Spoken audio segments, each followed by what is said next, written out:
मैं भी एक हिंदू हूँ, मैं भी एक पंडित हूँ, फिर भी मैं श्याम मानव का समर्थन करता हूँ। श्याम मानव गलत भी नहीं कर रहे हैं, जो बागेश्वर धाम बालाजी के ऊपर उन्होंने आरोपण किया है, मैं उसका भी समर्थन करता हूँ। लेकिन एक चीज़ मैं कह देना चाहता हूँ कि अगर आकाश में बहुत सारे तारागण हैं तो एक सूर्य भी है, यह बात श्याम मानव को याद रहना चाहिए। संसार दिव्य शक्तियों से खाली नहीं हुआ है, यह बात श्याम मानव को याद होना चाहिए। श्याम मानव जिस तरह से आरोपण कर रहे हैं बागेश्वर बालाजी धाम सरकार के धीरेन्द्र कृष्ण शास्त्री जी महाराज के ऊपर, वह आरोपण पूरी तरह से सत्य नहीं है, क्योंकि श्री धीरेन्द्र कृष्ण शास्त्री जी महाराज ने यह प्रूव कर दिया है कि दिव्य शक्तियाँ भी हैं, इसी संसार में हैं। लेकिन मैं श्याम मानव का समर्थन इसलिए कर रहा हूं दोस्तों, क्योंकि श्याम मानव जो काम कर रहे हैं उसे जान करके आप भी उनका समर्थन करने लगेंगे। दरअसल श्याम मानव का काम ही है कि जो ढोंग फैला रहे होते हैं, ढोंगी बिल्ला होते हैं, जो लोगों में ठग रहे हैं, अंधविश्वास फैला रहे हैं, उन लोगों को एक्सपोजन करने का काम करते हैं श्याम मानव जी। श्याम मानव जी एक निर्मूलन समिति से जुड़े हुए हैं। और मैं आपको बता दूं कि आप सभी को पता ही है दोस्तों कि कोयले के खदान में कोयला तो बहुत सारा निकलता है, लेकिन हीरा कोई एक ही निकलता है। ऐसे ही हज़ारों लाखों की संख्या में कोई एक ही साधु, एक ही पादरी, एक ही जो है मौलवी अच्छा होता है, सभी नहीं अच्छे होते हैं। ज़्यादा से ज़्यादा उसमें जो होते हैं ठगी करने वाले होते हैं, अंधविश्वास फैलाने वाले होते हैं। हर साल भारत में कुछ ऐसे, अभी आपको मैं एक उदाहरण दूँ तो एक महिला को जिंदा जला दिया गया था, सिर्फ इसलिए क्योंकि वो लोग कह रहे थे कि उसके अंदर चुड़ैल का वास करता है। अरे चुड़ैल एक इंसान के अंदर वास करेगा, उसको जला दिया तुम लोगों ने।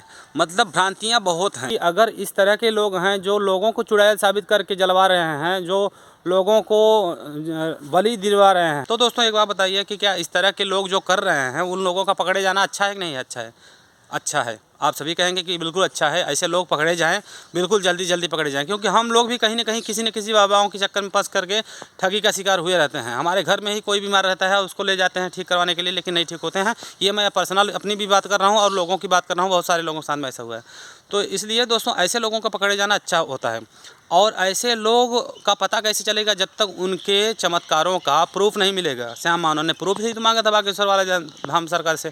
तो चलिए कोई बात नहीं है, वो प्रूफ दे भी चुके हैं, वो प्रूफ ले भी चुके हैं, जो भी बातें हों। लेकिन बागेश्वर धाम का भी श्रद्धा से विश्वास के साथ में उनका समर्थन करता हूं, क्योंकि मैं उनके चमत्कार देखा हूं और मानता हूं। लेकिन श्याम मानव का भी मैं समर्थन इसलिए कर रहा हूं क्योंकि श्याम मानव जो काम कर रहे हैं दोस्तों, वो अभी अद्भुत कर रहे हैं, क्योंकि बड़े बड़े ठगियों को वो एक्सपोज कर रहे हैं। श्याम मानव एक अच्छा काम कर रहे हैं, बहुत ही अच्छा काम कर रहे हैं। वो भी कहते हैं, अपने डिबेट में कहा है उन्होंने कि मैं भी भगवान का भक्त हूँ और मैं भी हिंदू धर्म का आस्थाओं का सम्मान करता हूँ। मैं सभी धर्मों के पादरियों और मौलवियों सभी के लिए मैं एक्सपोजन करता हूँ।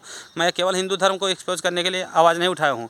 मैं भी हिंदू हूँ और मैं भी साधुओं का संगत किया हूँ, मैं भी सम्मान करता हूँ, भगवान को मैं भी मानता हूँ। लेकिन कोई ठगी करे, यह बात मुझे बर्दाश्त नहीं है। अगर कोई सचमुच में चमत्कार करता है तो मेरे सामने करके दिखाए, नहीं तो मैं भी उन्हीं लोगों में उनको शुमार करूँगा। तो भाई श्याम मानव भी कहीं ना कहीं गलत नहीं है, मैं इतना ही कहना चाहता हूँ। बाकी मैं बागेश्वर धाम सरकार का मैं खुद भक्त हूँ और मैंने उनके चमत्कार देखा है, इसलिए मैं विश्वास करता हूँ। तो श्याम मानव कुछ गलत भी हैं, डायरेक्ट उन्होंने बागेश्वर वाला धाम सरकार के ऊपर आरोपण किया, इसलिए वो गलत भी हैं, लेकिन बहुत जगह वो सही भी हैं। तो आपको क्या लगता है, अपनी राय ज़रूर कमेंट में बताना। Thank you. जय श्री राम।